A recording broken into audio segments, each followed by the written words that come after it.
आइए आपकी मुलाकात करवाते हैं हम एक बेहतरीन कंपनी आनंद राठी वेल्थ से, जो 1995 में बनी थी।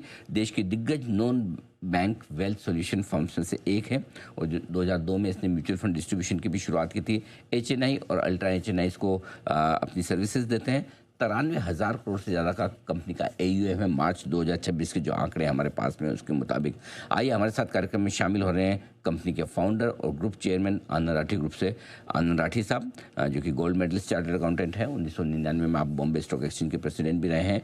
सीडीएसएल की स्थापना में आपकी बड़ी गहरी भूमिका रही है और 55-60 साल से ज़्यादा का लंबा गहरा अनुभव आप रखते हैं। नतीजे में आपके सामने रख दूँ, जो कल आए थे और बहुत ही शानदार परफॉर्मेंस एक बार फिर से कंपनी की तरफ से आते दिखिए, जहाँ आय में दिखिए 30% की दमदार ग्रोथ, मुनाफा 40% बढ़कर आया है साल दर साल, एयूएम 21% की बढ़त के साथ 93,000 करोड़ के पार निकला है। यानी कि हर एक पैमाने पर नतीजे तो दमदार रहे ही। कंपनी ने एक पर एक बोनस शेयर का भी ऐलान किया है। राठी साहब, गुड मॉर्निंग, स्वागत है आपका।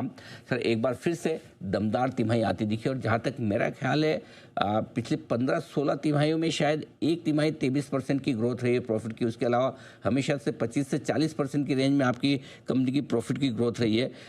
ये दमदार जो ग्रोथ का एक सिलसिला चल रहा है, क्या खास वजह है सर इसके पीछे? पहले तो बधाई और कॉम्प्लीमेंट भी आपको सर।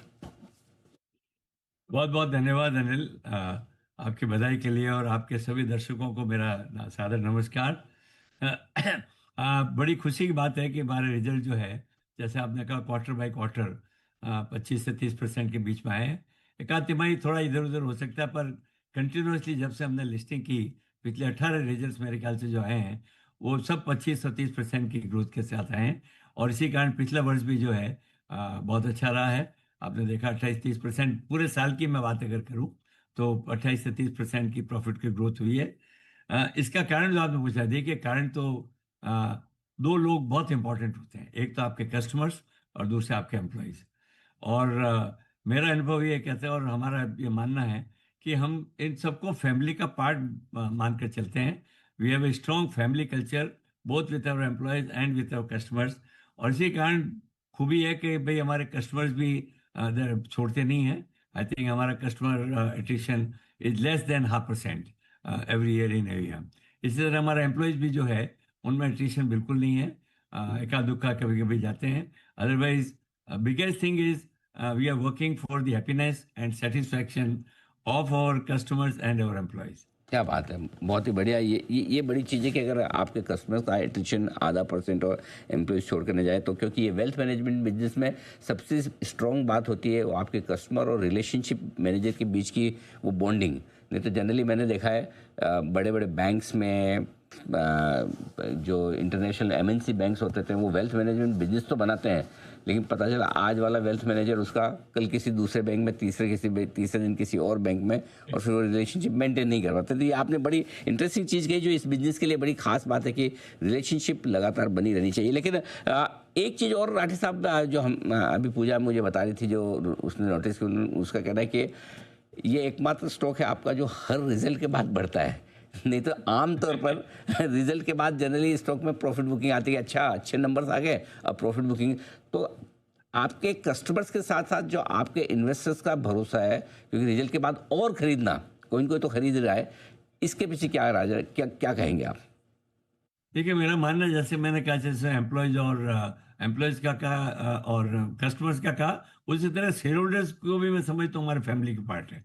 और एक पॉलिसी हमारे साथ रही है कि शेयर होल्डर्स को अच्छे से रिवार्ड किया जाए ऑन कांस्टेंट बेसिस। तो आपने देखा होगा, हमने पिछले 1 साल 1.5 साल पहले बोनस दिया था, फिर से 1:1 बोनस दे रहे हैं।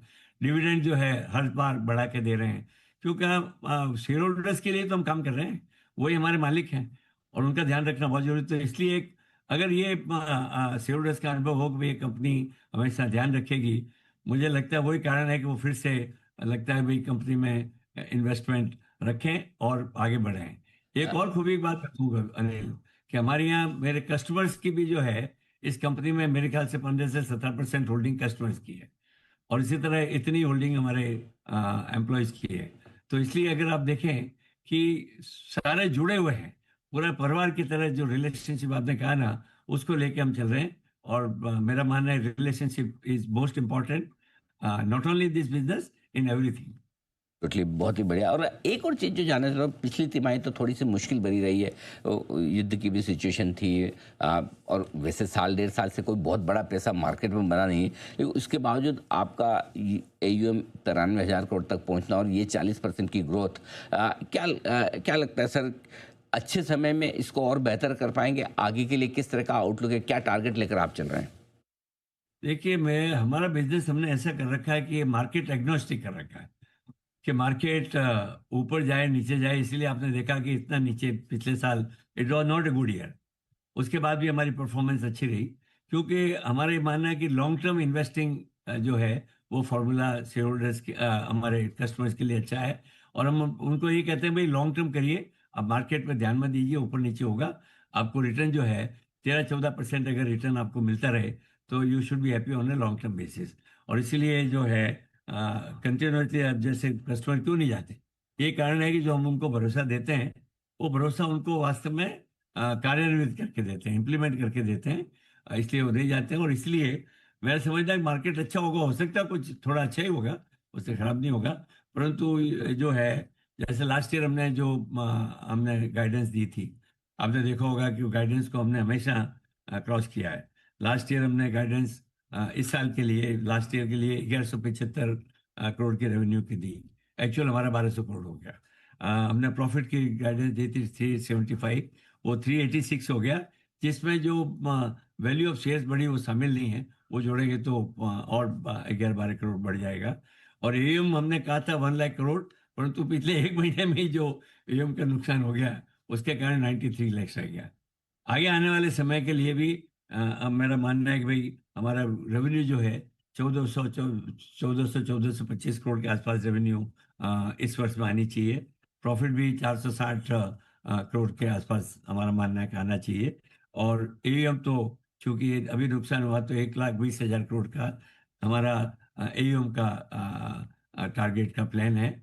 और जैसे आप जानते हैं हम लोग हमेशा थोड़ा कंजर्वेटिवली बात करते हैं, क्योंकि मार्केट का पता नहीं क्या होना। फिर भी चूंकि मार्केट एग्नोस्टिक है, मुझे पूरी उम्मीद है कि जो हम गाइडेंस दे रहे हैं, जो हम टारगेट दे रहे हैं, वो हम जरूर उसको हासिल कर पाएंगे।